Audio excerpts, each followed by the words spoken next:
Y en Política, Producción y Trabajo, hoy con Fanny Vega estamos hablando precisamente de qué significa el periodismo o qué significa la libertad de expresión. Por esto es que tenemos invitado al senador Samuel Cabanchik.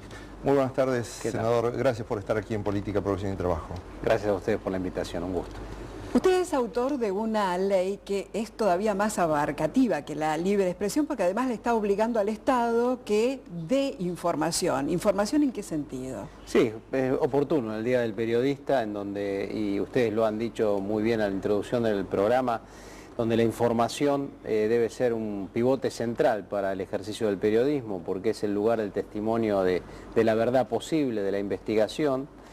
Una ley de libre acceso a la información pública lo que establece es, teniendo actualmente un decreto que en su momento hiciera el expresidente Néstor Kirchner, extendiendo la aplicación de dicha idea, la del libre acceso a la información pública, a todos los poderes del Estado y a toda empresa, incluso empresa privada, por ejemplo una empresa de servicio, que tenga relaciones económicas con el Estado.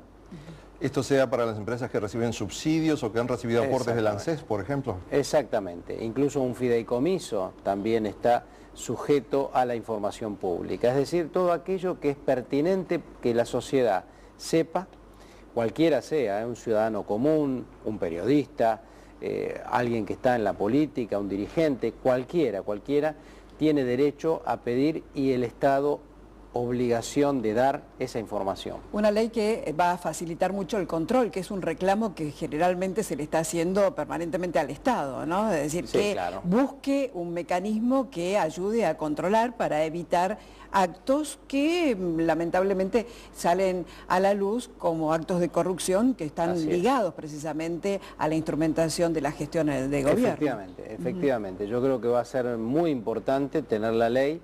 Ya tenemos la media sanción en el Senado, el año pasado fue por unanimidad en general y hubo una diferenciación en particular, pero salió con una buena diferencia de votos a favor. Está en etapas decisivas en las comisiones de diputados, esperemos que se convierta en ley pronto. Y además, como se supone también la información, la posición activa de la información pública en la ley, es decir, que todos los organismos tendrían a disposición la información todo el tiempo, y habría además en la instancia de aplicación estructuras de enlace para tomar la información y darla. Con toda esa estructuración de la información pública va a ser mucho más transparente para la sociedad lo que le incumbe. O sea, la sociedad, para ser libre, tiene que poder estar informada y poder expresarse. Información y expresión son cara y seca de la misma moneda. Información y opinión también sobre lo que pasa en la realidad es algo que está en debate hoy. Para usted, en este momento, ¿existe libertad de expresión? Sí, claramente, la libertad de expresión existe plenamente en la Argentina, felizmente. Es un valor que siempre hay que consagrar, que hay que defender, que hay que promover. Hay que educar a la gente a vivir en libertad. Sin libertad la vida se empobrece. Y para que haya plena libertad también debemos librarnos de todos los miedos. Y a veces el miedo hace que la gente no acceda a esa posibilidad. Pero en realidad hoy tenemos libertad de expresión y también tenemos libertad de información, pero con un instrumento como el libre acceso, o cuando los periodistas equilibran mejor, digamos, la relación entre la información y la opinión, se logra una mayor libertad, una mayor participación, ¿no? ¿Y no cree que a veces pareciera que en el mercado político hay como un temor a que las opiniones se expresen abiertamente, aunque temor a la convivencia con el pensamiento ajeno? Sí, realmente. Ese es parte del miedo, ¿no? O sea, hay que pensar en los resortes psicosociales del miedo, ¿no? Que todos podemos llegar a tener. Ninguno estamos libres como para tirar la primera piedra y como si fuéramos ángeles o dioses. A todos nos puede pasar tener temores en tales o cuales situaciones, pero hay que tratar de superar esas situaciones. Y uno de los miedos que tiene en general el hombre común, la mujer, en fin, todos, ¿no? Los seres humanos, es el miedo a brindarse con autenticidad al otro y soportar también la presencia de otro diferente de uno. Entonces empiezan las máscaras, ¿no? Entonces uno se enmascara, concibe al otro a través de una máscara y ahí uno va cerrándose a la comunicación con el otro. ¿Tuvo que enfrentarse a esa situación cuando decidió de alguna manera dar un paso y dejar atrás la corriente en la que usted había nacido, la corriente cívica, y por ahí empezar a tener su propio bloque y ahora hasta definirse al lado del kirchnerismo? Claro, o sea, usted vincula dos temas de una manera muy interesante, ciertamente, porque allí yo tuve que enfrentarme a la situación de la libertad, de ejercer plenamente, sin temores, la libertad de conciencia. La libertad de conciencia, la libertad de expresión, la libertad de voluntad política, que de alguna manera además Elisa Carrió, cuando me convocó a ejercer libremente la política.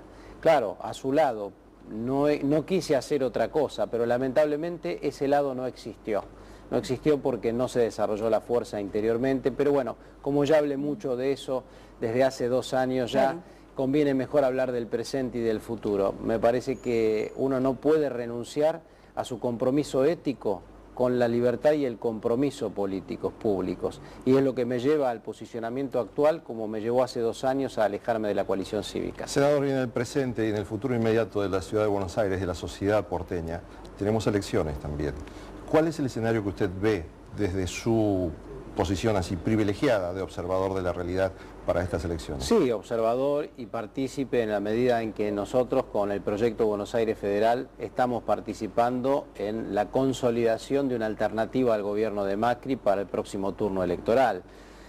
A través de la candidatura de la fórmula de Filmus tomada, estamos articulando trabajo propio con otras estructuras de esa conformación política que ha mostrado organicidad y pluralidad para ofrecerle a los ciudadanos de la Ciudad de Buenos Aires, a toda la población de la Ciudad de Buenos Aires, una alternativa superadora a la gestión actual.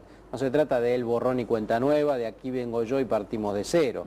Se trata de tomar lo que haya hecho bien este gobierno, que es menos que lo que ha hecho mal, pero conservar lo que se evalúe como positivo y lo que la sociedad porteña apoye, pero cambiar muchas cosas, o sea, hacer realidad muchas promesas incumplidas del gobierno de Macri y además cambiar la orientación de dicho gobierno, más favorable a la política pública y no tanto al negocio privado.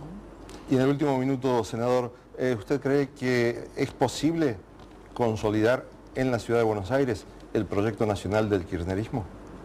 Sí, la Ciudad de Buenos Aires es una herramienta fundamental para la consideración de un proceso nacional. No puede la Ciudad de Buenos Aires, no le conviene a la Ciudad de Buenos Aires, a todos nosotros quienes somos parte de esta gran ciudad, no le conviene estar al margen de un proceso que tiene que profundizarse, que también tiene que autocorregirse y potenciar lo mejor que tiene, y ya son 8 años de gobierno o más, y potenciarlos en una proyección futura. La ciudad es una herramienta para eso. ¿Confía en el pragmatismo del porteño para votar? Sí, yo pienso que el porteño ha demostrado siempre actitud crítica y libertad. Justamente empezamos con la libertad y terminamos con ella, ¿no? Muchísimas gracias, senador gracias a usted. Samuel Cabanchik. Ha sido un placer estar aquí con Fanny Vega de este Día del Periodista, compartiendo con usted ideas, pensamientos, información en política, producción y trabajo.